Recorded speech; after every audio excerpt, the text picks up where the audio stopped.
I'm Amelia and welcome to my new YouTube channel. I'm coming on today to talk to you a bit about the dress that I made for the Dressmakers Ball, which was nearly a month ago now. But I thought it'd be a bit easier to talk you through some of the things that I did in video rather than writing the longest blog post known to man. So yeah, here we go. So here is my dress. It's actually a copy of a Tory Burch dress that Jennifer Goodwin wore to the Met Gala a few years ago when the theme was punk. She had very extreme eye makeup, which I didn't copy, although I was wearing a lot of makeup. But I really love this dress, and I've always had it pinned to my Pinterest board, and I thought, when else am I going to be able to make a floor-length sequin gown other than for the Dressmakers Ball? So you can just about see it does go all the way down to the ground, but I can't get it all in the shot. So there's the pleather details along the waist and in the centre and obviously around the top. They also go all the way under the arms and around the back. You can see I've got two darts in the back, and the darts in the back and in the front actually are hidden in the seams because I wasn't originally had this crazy idea to sew all the sequins on by hand, as I'm sure was the case in the original one, but then I realised after 4 hours of trying to sew sequins on using the Tambour method that I did about 3 rows and it was going to take me probably a year to finish. So I bought this beautiful sequined fabric from Ray Stitch. It's actually a sort of matte gold, and it did match the sequins that I had originally bought, because then I had the idea, because on the original there's only sequins to about the knee, and then it's a sort of waterfall in the bottom, so you just get the sequin sort of dripping away to nothing, and then it's just black at the bottom. I thought, oh, maybe I could still do that, but no, it was definitely the right choice to go with sequined fabric. So yeah, so the darts on the skirt are hidden in the seams that go all the way down, you can just about see, and then on the front, because on her dress, this centre bit seemed to sit quite flat to her chest, and so I put a centre seam in here, and then I've got darts here and here, and then darts up from the waist. I probably wouldn't have done so many panels in the skirt if I'd have known I was going to use sequined fabric, because they, you know, everyone says try and do as simple a silhouette as you can, and you can kind of see the seams, which is a little bit of a shame, but never mind. So fastening wise, I put in a side invisible zip, which isn't quite as invisible as it could have been, but given that I was sewing it into sequins, I thought I would accept a little bit of the black showing so that I could actually zip it up and zip it closed again. There's also some poppers on this sleeve, I don't know if you can see that, because I originally thought that I would be able to get it on and off with the underarm seam sewn on both sleeves, but I actually couldn't get it on and off. And the reason I went for a side zip was because I thought either trying to get it in the centre of the leather on the back, well, I thought the only thought I had was to put it in the centre of the leather, and I thought that would be difficult and also it would spoil the line of the leather. But actually, in hindsight, I realised what I should have done is put the zip to one side of the leather, like a back zip, because then it would have been a lot easier to get in and out of. I actually can't get this on and off by myself, so thank you to the lovely ladies from Cambridge who helped me finish zipping up my dress when we met in the foyer of the Premier Inn that we were all staying in. So, as you can just about see here, I added a waist stay, because this dress is really fitted. It actually ended up with almost no ease at the waist, which wasn't deliberate. There was supposed to be an inch of ease, but actually the waist measurement here is exactly my waist measurement. I don't know what happened, I'm not an expert on pattern drafting, but to get them to come out, I've sewn, I don't know if you can see, sewed little buttonholes so that because it's stitched to the sequins on the inside, so the waist stay is really to hold the weight of the skirt, because it is quite a heavy skirt, and so that's to hold that. So I stitched it to the sequins, behind the leather, so using the seam allowances from the leather, so you can't see it at all. It didn't matter that it was white because I just had this in my stash. And then the buttonholes there, so that you can get the waist stay poking out through the lining, so you can actually do it up. So what you obviously can't see with this dress is that the sequins are actually, oh, I've just noticed there's a little bit of red thread there. Oops. The sequins are mounted onto silk organza, which I got from Stoff and Still. It was the only place that was even vaguely reasonably priced, and I didn't really want to go for polyester organza because I thought, well, it's going to be, you know, a proper gown. I wanted to do the proper thing and have silk.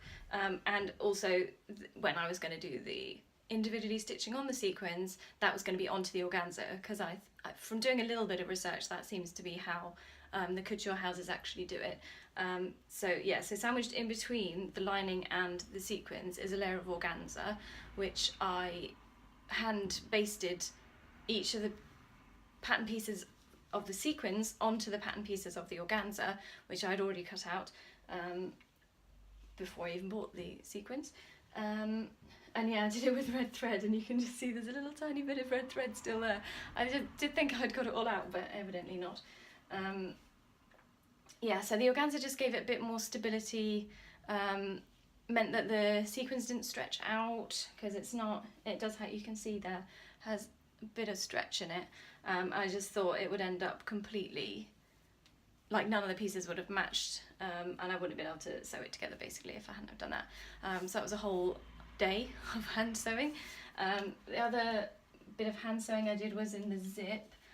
If you follow me on Instagram, you will have seen that the Sunday before the ball I was having a complete nightmare and didn't want to finish the dress and didn't even want to wear it, and it's because there's a technique where you can machine sew a lining to a zip on the inside so that you don't have to hand sew it, but I'm pretty sure that only works for a skirt. Definitely doesn't work on a dress with sleeves with a side zip. And I did it twice because I thought I had just got it all twisted the first time, unpicked it, did it again. No, you can't turn it the right way around. So I should have just hand stitched it in the first place, which is what I did do, because that would have saved me a lot of time and a bit of a tantrum, not gonna lie. I was gonna hand sew the hems of the, oh, you can't see that sleeve, of the sleeves and the actual hem, but to be honest, I was slightly running out of time, and I thought you wouldn't really be able to see it, and I don't think you can. I did machine stitch it, but you can't really. You can just about see if I'm focusing on it.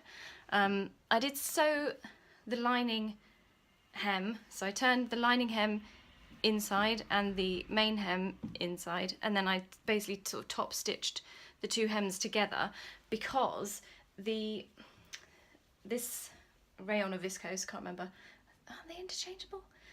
Anyway, it's really a lot drapier than the sequins, and I just had this image of the lining sort of being really drapey and sitting close to my body, and me tripping over it inside the sequins, and I just thought, oh, I may as well just stitch them together, and I think that was the right decision, because then it all drapes quite nicely, I think. It did take me a little bit of time to figure out how best to sew the leather in, and I did actually take some photos of the process, so I might try and pop those in here to help me explain how I did it, because initially so these are, the strips are 1.25 inches wide, and my initial thought was to make them,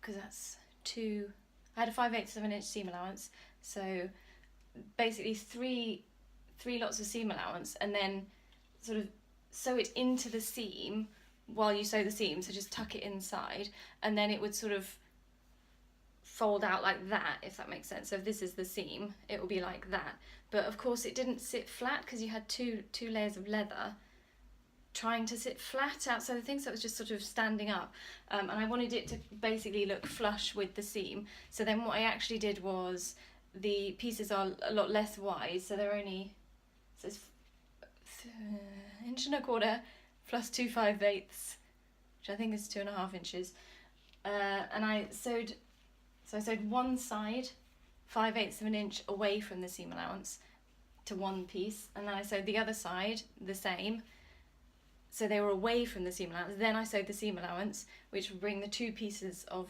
leather together so that they're not in the seam, and it means that it's more flat, if that makes any sense at all. I don't know if it does. Hopefully the pictures will help me illustrate this. Yeah, because I did waste a little bit of leather trying to figure it out, because once you've obviously sewn leather, it's got holes in, you can't get rid of them. But I did have this in my stash already, the pleather, because I bought it intending to make a leather jacket with the Starlark Ziggy jacket, maybe? I think that's what it's called. But I figured it was probably going to be years until I actually got around to making it, and what would be the point of buying more pleather, fake leather, if I already had some in my stash. So yeah, if I was to make this again, yeah right, what I would do over the armholes, I actually just sewed a strip of leather on the top of the organza, because the sequins stopped about here, because there was no point putting sequins over the shoulder. So I just sewed a strip. I did stabilise them with some more of this tape that I had, so that they wouldn't stretch out, and because there'd be the leather and the sleeves and everything. Because the edges of the leather here is obviously, one edge is enclosed in the sleeve seam and the other edge is enclosed in the neck seam with the facing. But I think what I would have actually done would have been to cut out a piece of leather using the same pattern as I used for the shoulders, because the leather actually does have a bit of stretch in it, but only one way, and I ended up basically putting this in the wrong, I think you can just about see, oh there you go, putting this in essentially the wrong way to stretch correctly for my body, so it ends up looking puckered, because it just doesn't quite sit straight, because it's just a strip. And I think if I'd have actually cut it properly on the grain, then it might have sat a bit better. I don't think you can't see it so badly. It looks worse on the hanger than it does in person. And then I had to hand sew, you can just about see there, these bits down, because there was no other way, unless I'd have cut that, like this whole bit and that whole bit in one go. But I don't think I would have been able to. I guess I could have just seamed it under the arms, but on the original there is actually a join there, so I didn't feel too bad about doing that. The other thing I made for the ball, basically for the lols, was this little clutch bag that I already had. I think I actually bought it for the Dressmakers Ball 2 years ago, because there was also black in my outfit for that. I had black trousers underneath the dress with no back.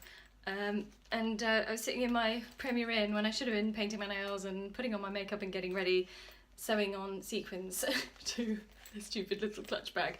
But I quite like it. So here's the finished dress. It's quite good that I'm standing in the window, because you can see how shiny it is.